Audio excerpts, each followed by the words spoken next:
Hello everyone, कैसे हो आप लोग। आई होप आप सभी अच्छे होंगे। तो आज हम लोग पढ़ेंगे बिहार स्पेशल में ही उससे जो पहले वाली वीडियो में हम लोग पढ़े थे कि बॉर्डर बॉर्डर एरिया बॉर्डर वाला डिस्ट्रिक्ट, जैसे कि नॉर्थ में मेरा था पश्चिम चंपारण, और फिर पूरब में था किशनगंज, दक्षिण में था गया जी, और फिर पश्चिम में है कैमूर।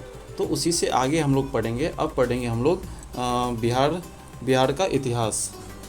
अब हम लोग क्या पढ़ेंगे ना, बिहार के इतिहास के बारे में, कि इसमें प्रागैतिक काल क्या होता है, आदि ऐतिहासिक काल क्या होता है, ऐतिहासिक काल क्या होता है। और हम लोग जो अभी हिस्ट्री पढ़ते हैं, प्राचीन इतिहास, मध्यकालीन इतिहास, आधुनिक इतिहास, वो सब किस काल के अंतर्गत पढ़ते हैं, है ना। तो आगे चलते फिर हम लोग आज पढ़ते हैं बिहार का इतिहास में।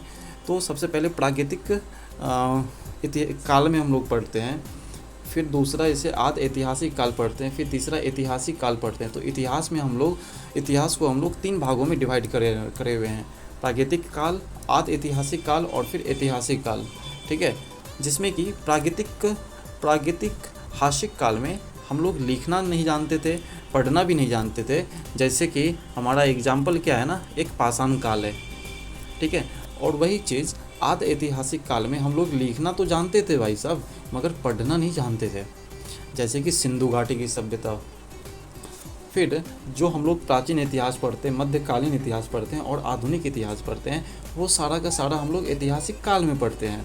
तो ऐतिहासिक काल में लिखना भी आदमी जानता था और फिर पढ़ना भी आदमी जानता था, ठीक है। तो जितना भी हम लोग ये एंशियंट हिस्ट्री, मेडिवल हिस्ट्री और फिर मॉडर्न हिस्ट्री पढ़ते हैं ना, तो ये ऐतिहासिक काल के अंतर्गत ही आता है। तो आगे हम लोग पढ़ते हैं, जैसे प्राचीन काल में भारत के इतिहास में बिहार का स्थान शीर्ष पर था। फिर आगे पढ़ते हैं, भारतीय इतिहास को कई खंडों में विभाजित किया गया है। उसी प्रकार से बिहार का इतिहास भी अलग अलग खंडों में विभाजित किया गया है। फिर जिस प्रकार प्राचीन भारत का इतिहास, मध्यकालीन तथा आधुनिक भारत का इतिहास खंडित है, इसी के संदर्भ में हम बिहार के इतिहास को भी जानेंगे, ठीक है।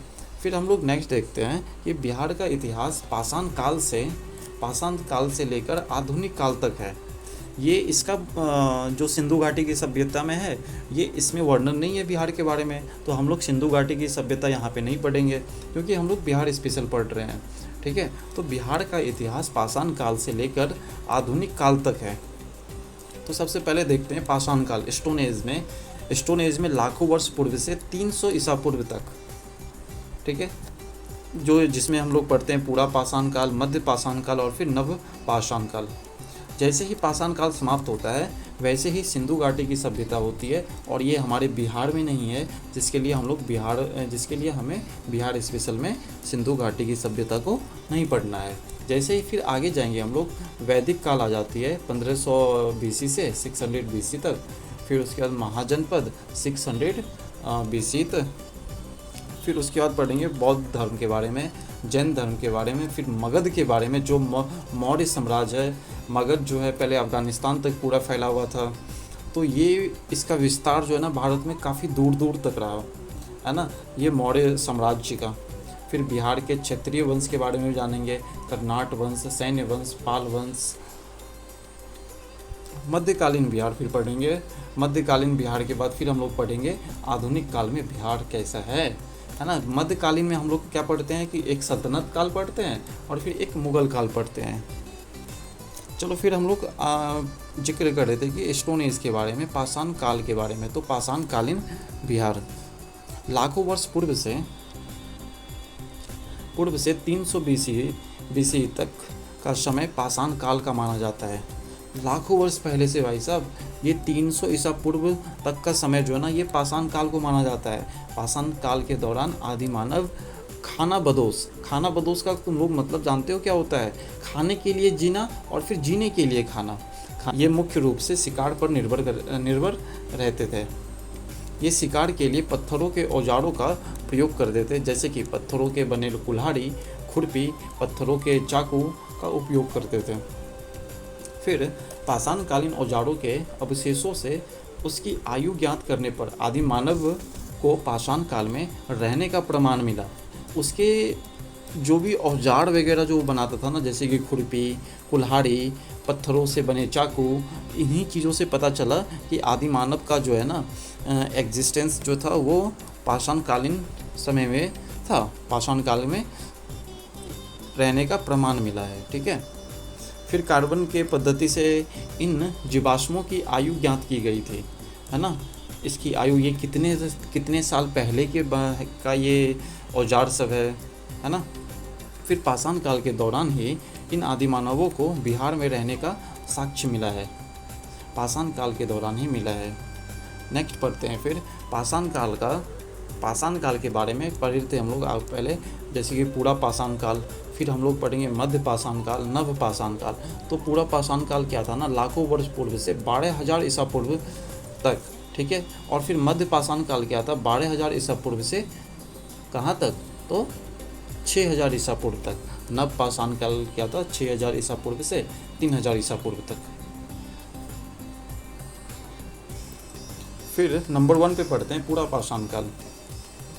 तो गाइस, ये आदि मानव मुख्य रूप से शिकार पर निर्भर करते थे, हम लोग इसे जानते हैं। और आदि मानव को हम लोग क्या जानते थे, खाना बदोश, है ना। खाना बदोश ही था ना, यहाँ पे हम लोग पढ़े थे ना, किधर गया भाई साहब, खाना बदोश। ठीक है। तो ये चीज़ था। तो पूरा पाषाण काल आदि मानव मुख्य रूप से शिकार पर निर्भर थे। ये घुमंतु थे, ये घूमते रहते थे।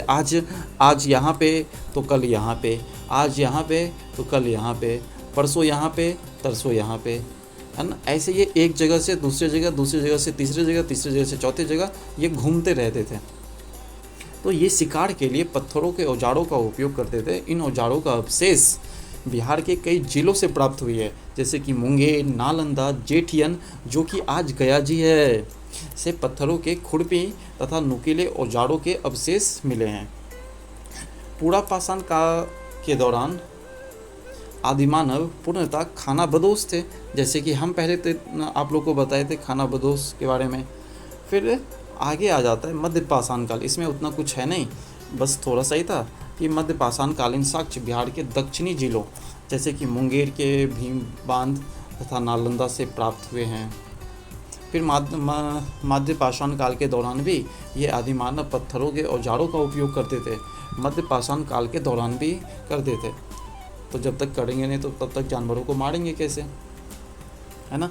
फिर उसके बाद आता है नव पाषाण काल।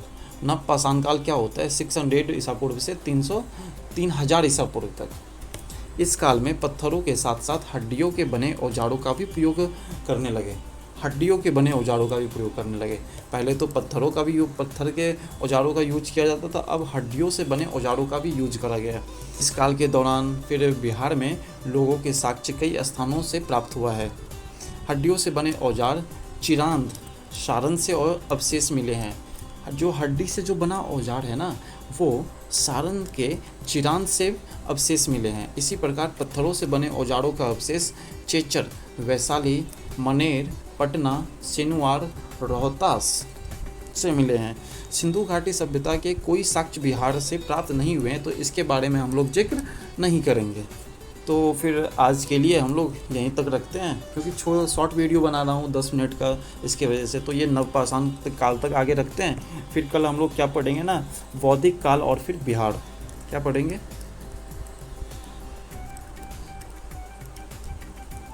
बौद्धिक काल और बिहार, जिसका टाइम ड्यूरेशन क्या था, 1500 BCE से 600 BCE तक। ठीक है। इसके बारे में हम लोग पढ़ेंगे कि बौद्धिक काल से हमें आर्यों के इतिहास की जानकारी मिलती है, तो और भी चीज़। तो आज के लिए इतना ही। Thank for watching.